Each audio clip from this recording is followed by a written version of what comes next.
In this class, we'll discuss about Edward the Confessor. So, in the previous class, I told you that after the reign of Canute, or after the death of Canute, the Danish king, what happened?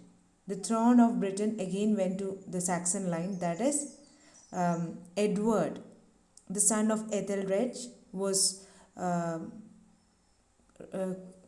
made the ruler of England. Okay.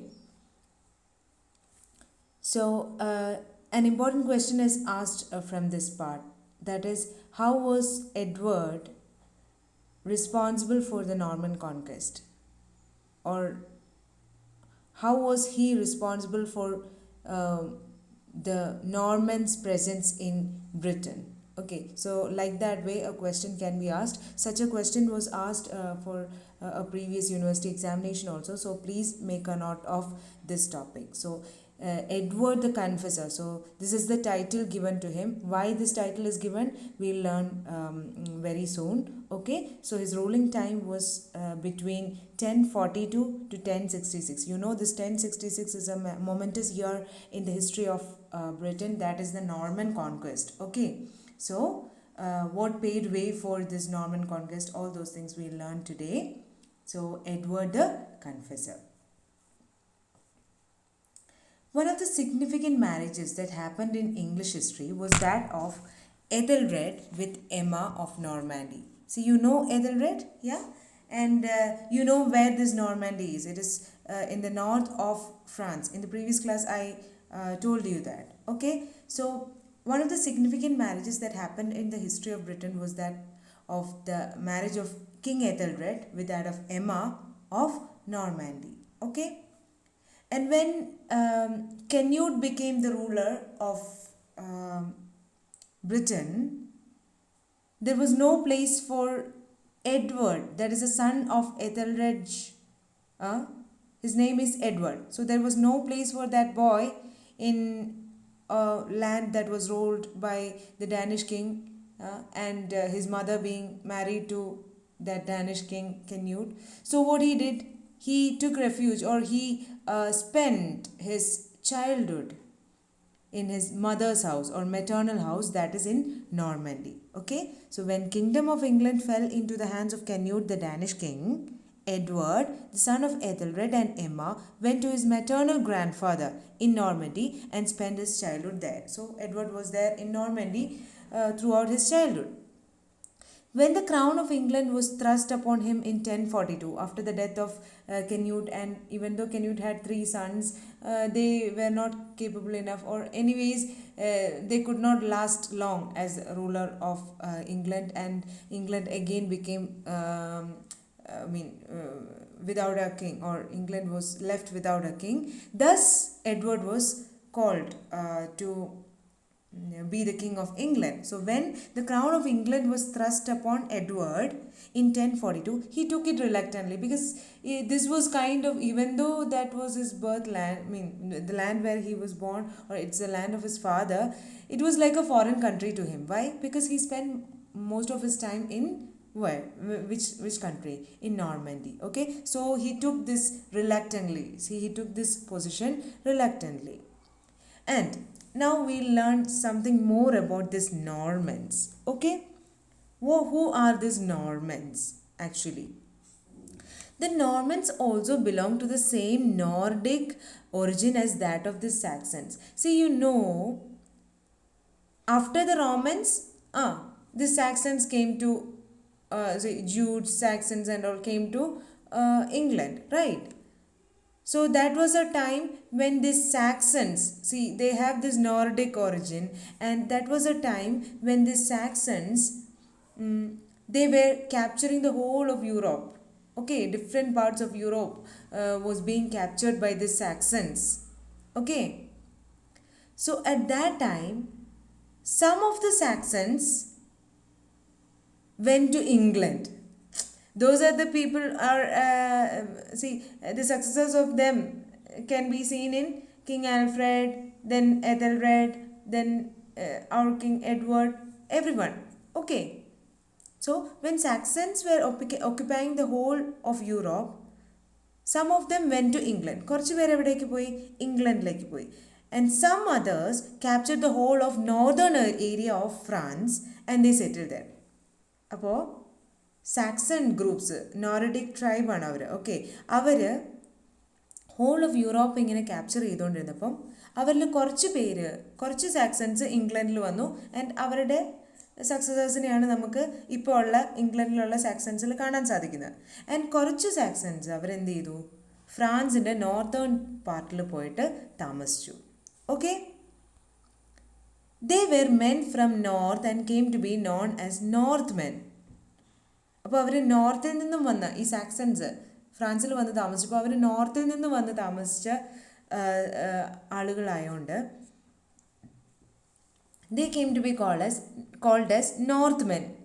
വേറെ ഒരു ഗ്രൂപ്പിനെയും Northmen എന്ന് പറയുന്നുണ്ട്. Who are they? The Vikings, ഓർക്കുന്നില്ലേ? The Danish invaders, അവരെയും Northmen എന്നറിയപ്പെടുന്നു. But here it is the settlers in France, the Saxon settlers in France, who came from the north. Okay, and they came to be known as the Northmen, and the place where they resided, that land also came to be known as Normandy. അങ്ങനെയാണ് നോർമൻഡി എന്നൊരു പേര് ആ northern പാർട്ടിന് കിട്ടിയത്. Okay, so they were men from north and came to be known as Northmen and the land as what? Normandy. The Normans were a race of men with fierce energy and warlike spirit. So you know, these Norman people, they were people of great energy and they had warlike spirit. When Edward came to take up the power of England, he brought a large number of courtiers who were all Normans. So in the previous slide, we spoke about who the Normans are, what their origin is, why they are called Normans, or why the land is called Normandy. All those things we discussed. Now we will come back to Edward and what about his rule in England. So when in 1042 Edward was called to was invited to rule over England, what he did? He brought some of his Norman friends also. മനസ്സിലായോ? അങ്ങനെയാണ് നോർമൻസിന് ഇംഗ്ലണ്ടിലേക്കുള്ള ഒരു വഴി ശരിക്കും പറഞ്ഞാൽ തുറന്നു കിട്ടിയത്. So Edward brought some of the Norman friends also with him. Thus you know what happened? In the court there were 2 parties.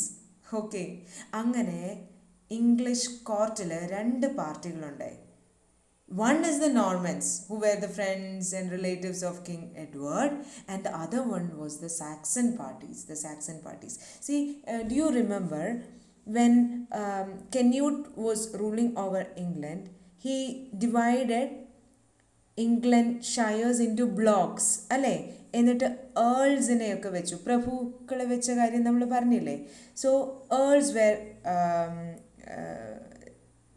appointed to rule over that blocks, and meanwhile these earls became so powerful.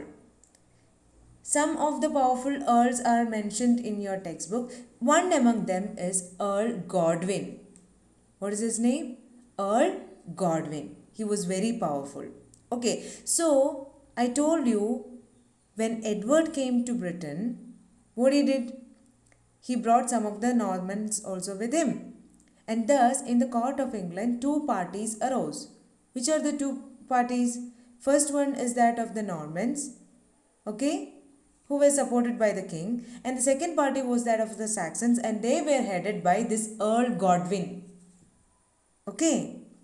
So the Norman party under the patronage of king, and the Saxon under Earl Godwin, who became powerful during the reign of Canute.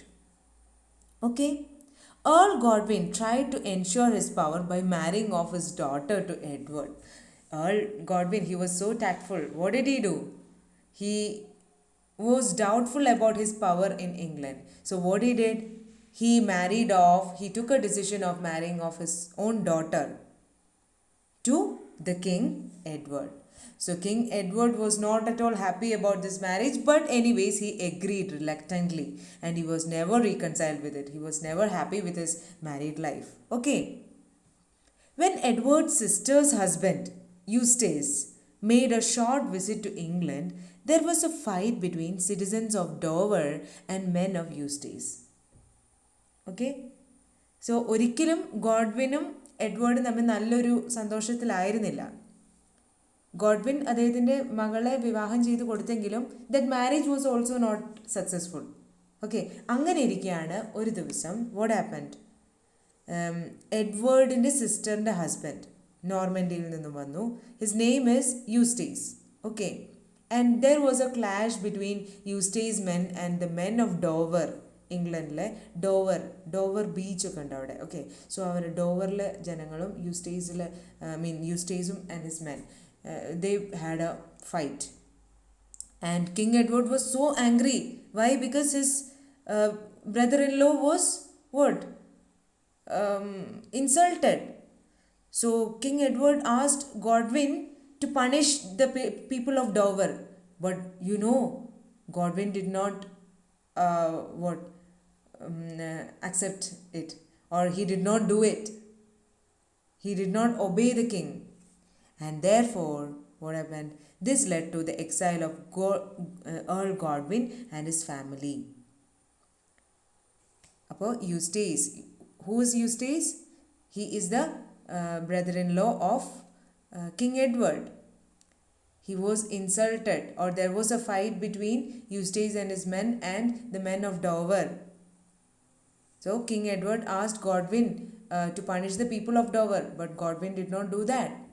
So the king became so angry, and he ordered the exile of Nadu Kadathina Earl Godwin and his family, and he took this opportunity to get rid of his wife also.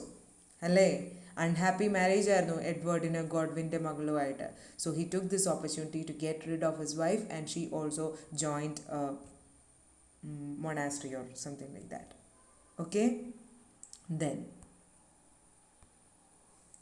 Godwin's out of his way, Edward enjoyed his kingship.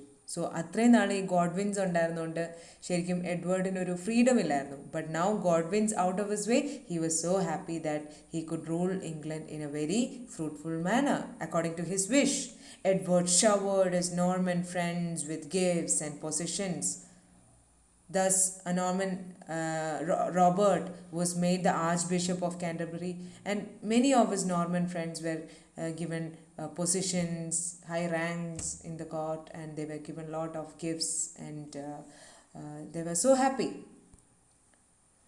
The excellence of Norman architecture of their time in England is evident in the buildings. Okay, so these Norman people, they were so brilliant in architecture, and that excellence of their architecture can be seen in the buildings that were built by the under the guidance of the Normans during this time. Okay, one of the important one is the Westminster Abbey. It's a very important church in England. That is where the rulers are crowned, the famous poets and all, or famous personalities, they are buried there in Westminster Abbey. So it's a very important church in England. That church is built in this Norman architecture, or in Norman style. Okay, King Edward was more interested in spiritual affairs. And when we look at the character of King Edward, he was more interested in what? Spiritual affairs, and therefore the title what? Edward the Confessor. So did you understand why is he called Edward the Confessor? Because he was more interested in spiritual affairs. That is why he called what? Edward the Confessor. Now, another important thing that happened was the visit of William, the Duke of Normandy. You know who this William is? William was the illegitimate son of Robert, the Duke of Normandy. So, Robert was a ruler of Normandy, and William was his illegitimate son. Even though William was the illegitimate son of Duke of Normandy, that means Robert, he succeeded his throne. And this Edward, our Edward, he admired William for his gigantic stature. So, എഡ്വേർഡിന് ഭയങ്കര ഒരു admiration ആയിരുന്നു ആരോട്? എഡ്വേർഡിനോട്, sorry, വില്യമിനോട്. Okay, and King Edward took the decision that as he doesn't have any children of his own, William would be his successor to the throne of England. അപ്പോൾ അങ്ങനെ Edward ഒരു ഡിസിഷൻ എടുക്കുവാണ്. എന്താണ്? എഡ്വേർഡിന് മക്കളൊന്നുമില്ല. Okay, his marriage is a failure. And therefore what he decided or he assured William that William will be the next ruler of England after the death of Edward. Okay, and William was so happy. This William returned to Normandy with all assurance of being the ruler of England after King Edward. Oh, William was so happy. Who is this William? William is now the Duke of Normandy. Okay, he is a Norman king. Okay, then next thing that happened was the return of the Godwins. See, when the Godwins were in Flanders, what they did? They built an army of their own, and they were so powerful now. And Earl Godwin with his son Harold Godwin, they returned to England with their army and started attacking the south coast. Edward was helpless that once again he wanted to make peace with Earl Godwin. Okay, sorry, I'm sorry for everything that I have done to you. നിങ്ങളുടെ പഴയ പൊസിഷനൊക്കെ ഞാൻ തരാം. Now come, we'll be together in England. But thus there was a triumph for the Saxon party, and many of the Normans were sent back. So according to that agreement, or anyways, according to that reconciliation, they took a decision that, or Earl Godwin asked for sending all the Normans away from Britain, and thus all the Normans were sent away from England, and Saxon party was so happy. They succeeded. But you know what happened? Soon Earl Godwin breathed his last, and his son Harold Godwin, sorry, it is not here, but I will say what it is. Soon Earl Godwin breathed his last, and Harold Godwin, who is he? See, the name is given here, Harold Godwin. Harold Godwin returned to England with Harold Godwin took charge of the team of the Saxons. Okay, I hope the point is clear to you. As Harold was returning from a European expedition, and Harold became so powerful, and I didn't add this point here, but I will tell you. നമുക്കറിയാം, Danish ആയിട്ടുള്ളവരും ഡെയിൻസും ഇംഗ്ലണ്ടിലേക്കൊരു കണ്ണുള്ളവരാണല്ലേ. കാരണം എന്താണ്? കന്യൂട്ട്, you remember കന്യൂട്ട്? എഡ്വേർഡിന് മുന്നേ, എതൽറെഡ് കഴിഞ്ഞിട്ട് ഇംഗ്ലണ്ടിലെ റൂളറായിരുന്ന കന്യൂട്ടിനെ നിങ്ങൾ ഓർക്കുന്നുണ്ടല്ലോ അല്ലേ? He was a Danish king, നോർവേയിൽ നിന്നുള്ള അല്ലേ. സോ ഇംഗ്ലണ്ടിൻ്റെ ത്രോണിലേക്ക് എന്താണ് ഈ എന്താ പറയുക, കന്യൂട്ടിൻ്റെ സക്സസറായിട്ട് അവിടെ വന്ന Norman king, that is Harold. വേറൊരു ഹാരൾഡ് ഉണ്ട്. He was also having an eye upon England. കാരണം എന്താണ്? ഞങ്ങളുടെ ഡാനിഷ് കിങ് ആയിട്ടുള്ള കെന്യൂട്ടായിരുന്നു ഇവിടുത്തെ ruler. So we have the right over the throne of England എന്നൊക്കെ പറഞ്ഞിട്ട് such an army was also such a Norwegian army was also approaching England. പക്ഷേ ഹാരൾഡ് Godwin, ഇത് ഹാരൾഡ് Godwin, that means Earl Godwin's son, he was so powerful enough to attack them all, and he became so popular. Harold Godwin became so popular meanwhile. Okay, so as Harold Godwin, and one day after his expedition in Europe, as Harold was returning from a European expedition, his ship was wrecked in the coast of Normandy, and when brought to William, you remember the Duke of Normandy? He recognized Harold, and an unlikely friendship sprang between them. Harold promised his fealty to William, ensuring the throne of England and England after the death of King Edward. So, അങ്ങനെ ഹാരൾഡിനെ കൊല്ലാതെ രക്ഷിച്ചതിന് ഒരു പ്രതിഫലമായിട്ട് ഹാരൾഡ് വില്യമിന് പിന്നെയും assurance കൊടുത്തു. ആദ്യം William was assured by whom? King Edward, that William will be the successor to the throne of England. Now Harold Godwin also ensured that yes, you will be the successor to the English throne. Okay, Harold promised his fealty to William, ensuring the throne of England after the death of King Edward. In 1065, the King of England, that is Edward, breathed his last, and Harold Godwin was unanimously chosen as the ruler of England. അപ്പോഴത്തേക്കും ഹാരൾഡ് വില്യമിന് കൊടുത്ത പ്രോമിസൊക്കെ മറന്നുപോയി.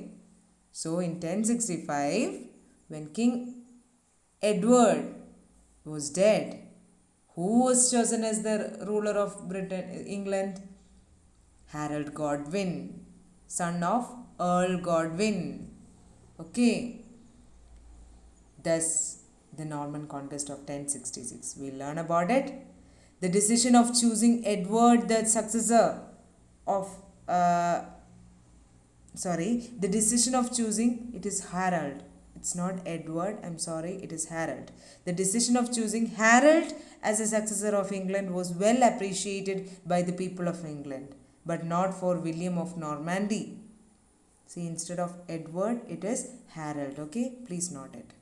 The decision of choosing Harold as a successor of England was well appreciated by the people of England, but not for William of Normandy. He was not at all happy for it. When Harold was away for rescuing his brother Tostig, William's army arrived England with the blessing of Pope on September 28, 1066. When did William's army reach the coast of England? September 28, 1066. The same time Norwegians, ഓർക്കുന്നില്ലേ? കെനിയൂട്ട് Norwegian king ആയിരുന്നു, അതുകൊണ്ട് ഇംഗ്ലണ്ടിൻ്റെ thrown നോർവീജിയൻസിന് വേണം എന്നും പറഞ്ഞിട്ട് another Harold was coming. Do you remember? So our Harold Godwin was fighting with these Norwegians in the north. ആ സമയത്താണ് സൗത്തിൽ king വില്യമും അദ്ദേഹത്തിൻ്റെ Norman ആർമിയും, മറ്റേത് നോർവീജിയൻ, ഇത് നോർമൻ കേട്ടോ, നോർമൻ ആർമിയും വന്ന് സെറ്റിൽ ചെയ്തത്. So the same time Norwegians were attacking the north of England.